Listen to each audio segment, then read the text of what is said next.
Hi and welcome to the new Pro2 HDMI 1X2. This little thing has got two HDMI ins and two HDMI outs. It'd make you think it was actually a matrix, but in this case it's a little bit specialized. Each of the two inputs are switchable and the two outputs are mirrors of each other. So in other words, it's a splitter and a switch, but not a matrix. That makes sense? Very good. The way I think of this thing is like a small Swiss Army knife for audio-visual distribution in a small room. So it has a few functions in terms of audio input encoding. That can be from analog or from digital. You've obviously got audio output decoding as well for digital and analog too, which is nice. There's the two HDMI output ports. Two inputs on this side. You've even got little mounting brackets, so you can screw this to a wall or behind a TV, and as you might be able to see, it's USB Mini B powered and 5 volts at about 1 amp, so 5 watts. Probably means you can run it off a lot of things in your AV rack, or maybe even from a TV or from a set-top box or something else. So imagine my little scenario for this one might be a home theater room where the projector's capable of 4K, the TV's capable of 4K, the input sources, the IQ4 that you might be using, or the Apple TV, the next generation 4K, one of those, are all 4K, 18 gig per second, etc. capable. And your AV receiver is a beast. It's got lots of power, lots of audio chops and everything else, but it doesn't do 4K 18 gig. So with this one, plug a couple of sources in that have to be at that resolution, run your outputs to there, and then use the audio out from this into your AV receiver to make it work better. You could also potentially encode in a different audio signal over the top of the HDMI feed for something that's essential to run that way as well. So useful little box, but one of the features it obviously has is the ability to do all these encoding, decoding, switching, and so on. And that all comes down to these little LEDs on the front. Now, apart from the weird camera effect that makes it look like, I don't know, we're setting the photon torpedoes off or something similar, the LEDs indicate what's actually going on, and it's also how you set its use. So there are two buttons on here, the menu button and the set button. And there is a little table on the bottom here to show exactly what it is. And of course it's upside down when I pick it up. It has two ways to work. Of course it was going to be upside down. 6 little LEDs, 2 of which do nothing. And then the other 4 show all of the different functions via either the LED being on, blinking, or off. So LED number 3 shows the switching, whether you're looking at HDMI 1 or HDMI 2. The LED 4 shows your EDID settings, so default, auto, or copy, which is rather useful.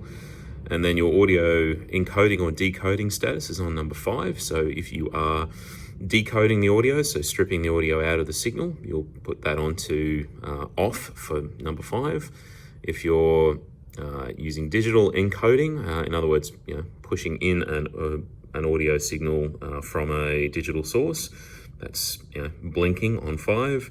And analog encoding is on that same one on 5 and on.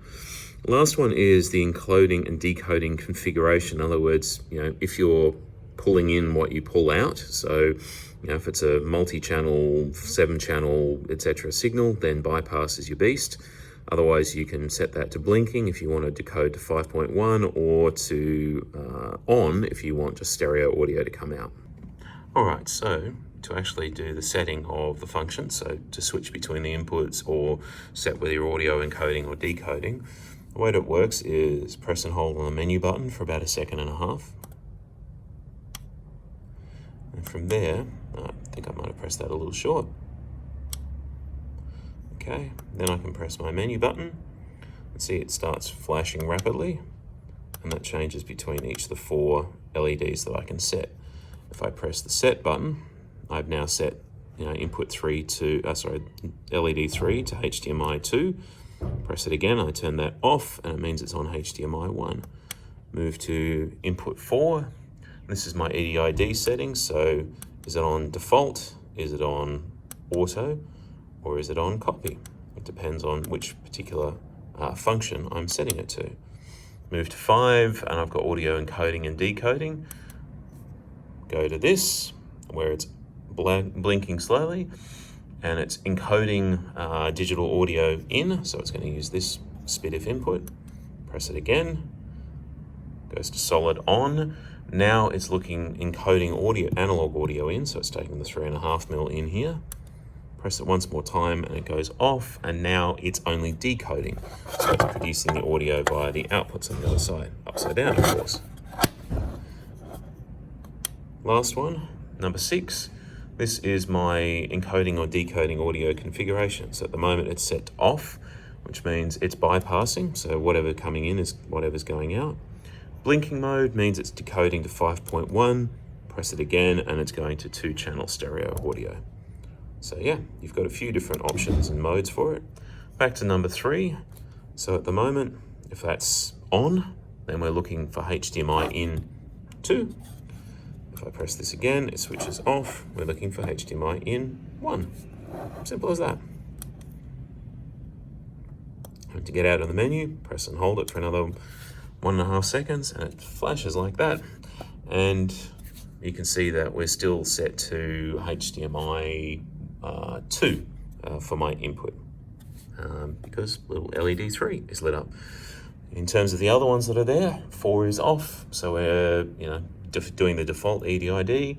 5, we're looking at just decoding the audio to the audio outputs or stripping the audio, and we're bypassing the audio. So in this scenario, for example, if I've got my, say my Foxtel IQ4 plugged into here, got a projector and a 4K TV on the output side of it, they're getting the full 4K 18 gig per second signal, providing using the right leads and settings and all that sort of stuff.